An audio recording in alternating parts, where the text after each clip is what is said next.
Well, there are 1,600 people up here on Mackinac Island for the Mackinac Policy Conference. You have the heads of businesses, you have educators, and you also have the heads of nonprofits who are infusing a lot of money in many different areas across the state of Michigan. And joining me now is Lejeune Montgomery Tabron, and she is the CEO of the Kellogg Foundation. It's so good to see you, Lejeune. Same here. Good afternoon. And Rip Rapson, he is the CEO of the Kresge Foundation. It's great to have both of you here. It's a pleasure. And having this conversation, we're going to talk a little bit about early childhood and the initiatives that you have joined up on. But I want to start talking first about the role of philanthropy in the state of Michigan, and also looking specifically at some projects in the city of Detroit.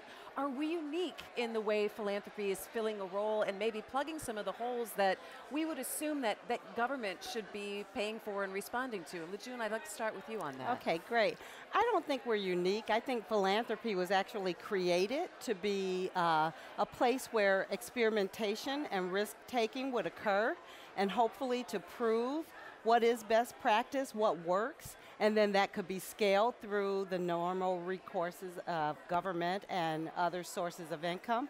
So what we believe at the Kellogg Foundation is it is our place to step out and be bold and try new innovations and invest in those pilot cases, and then prove that a different way of doing things is needed and necessary, and then we can partner. We know that philanthropy can't do everything, but we can partner with governments, we can partner with business and other players in the ecosystem and make change happen.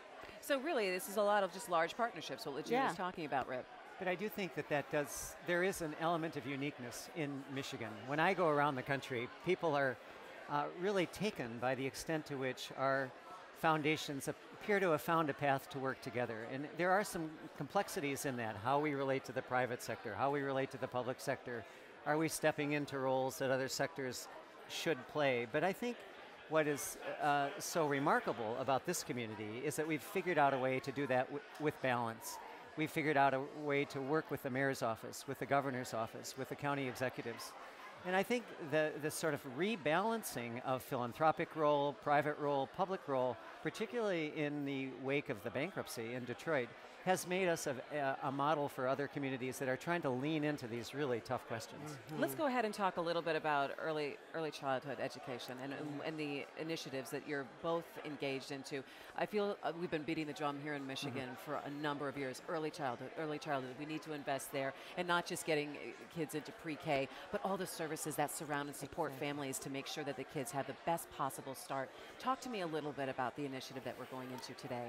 So Hope Starts Here is an initiative really focused on the city of Detroit and really working at those comprehensive levels, knowing that you need all of the support structures surrounding children and families so that then they can enter school ready and have a great transition into the K through 12 system.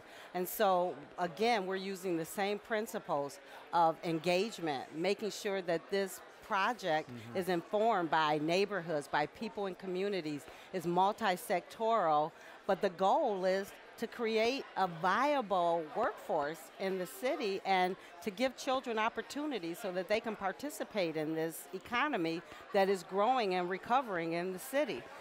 It would seem overwhelming as to, gosh, where do we start? Or where do we infuse the most resources that it'll make the largest difference? And I would have to think that those are some of the biggest or the hardest things or decisions that you both have to make when you launch into something like this, Rip.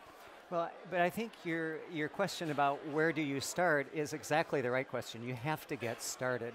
And it's not as if there aren't good early childhood services being provided throughout the state and in Detroit in particular. But what we believe is that we've got to have some proof points. We've got to be able to demonstrate that we can create funding to maintain and upgrade early childhood facilities. We can create some new facilities that create these kind of surround services that Lejeune talked about. We can figure out ways for early childhood professionals to grow in their work and to connect one with another. We've just got to get a toehold in the question. And then I think once you have some of those proof points, then you can take it to a larger scale, you can learn from other communities, and you can really get started. Lejeune, what are some of the specific programs or specific initiatives that we're going to be seeing with this that you are most excited about? I think the most exciting part of this is that it is starting from an engagement strategy.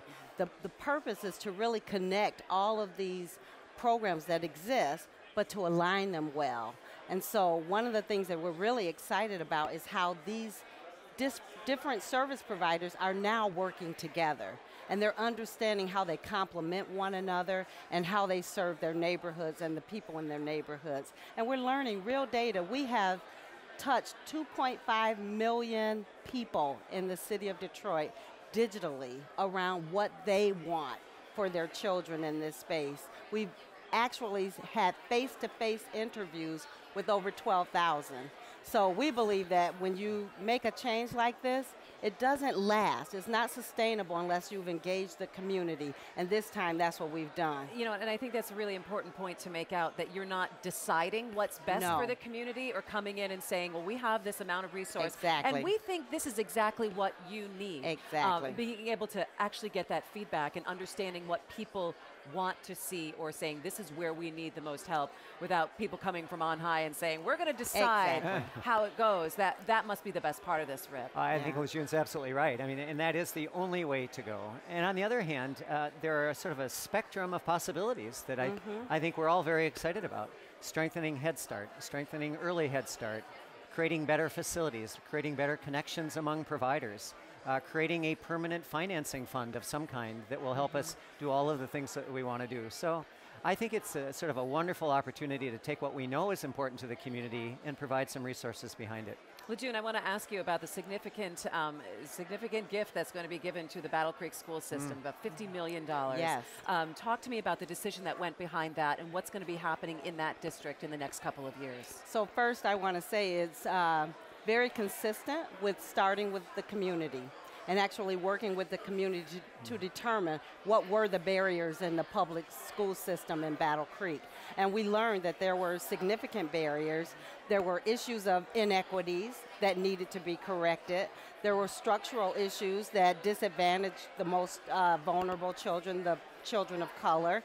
And so what this investment does is it brings a comprehensive approach to the public school system and allows them to really reestablish themselves as a competitive school system in that district by bringing every comprehensive best practice understanding of what works at one time.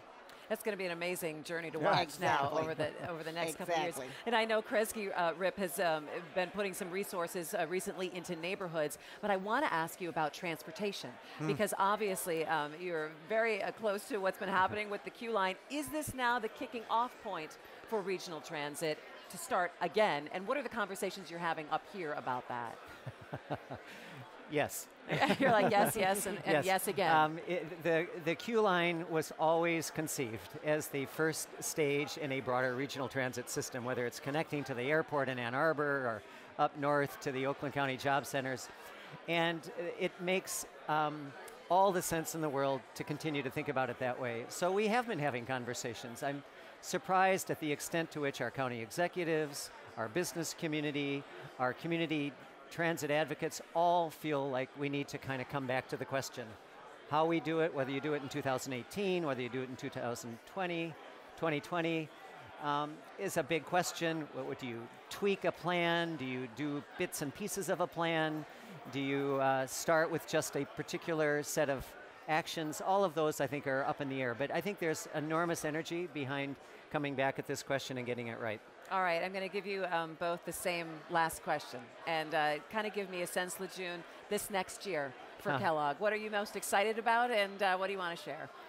I'm most excited about Hope Starts Here. I think this is a launching point for this work. We've been doing a lot of research and data gathering the last year. This year is moving into action, and I'm really excited about the energy and the recommendations that are coming forward that we will launch later this summer, and we will begin to work in partnership with others. All right, we're watching. And Rip, what about Kresge? Well, I can't improve on Lejeune's answer, but I think the other piece of it is you need to surround that with neighborhood strategies that help stabilize and improve the health of neighborhoods. Yeah. Housing, transit, human service development, commercial corridor development. And so childcare, I think, will sit at the center, and Hope Starts Here is a good start at that.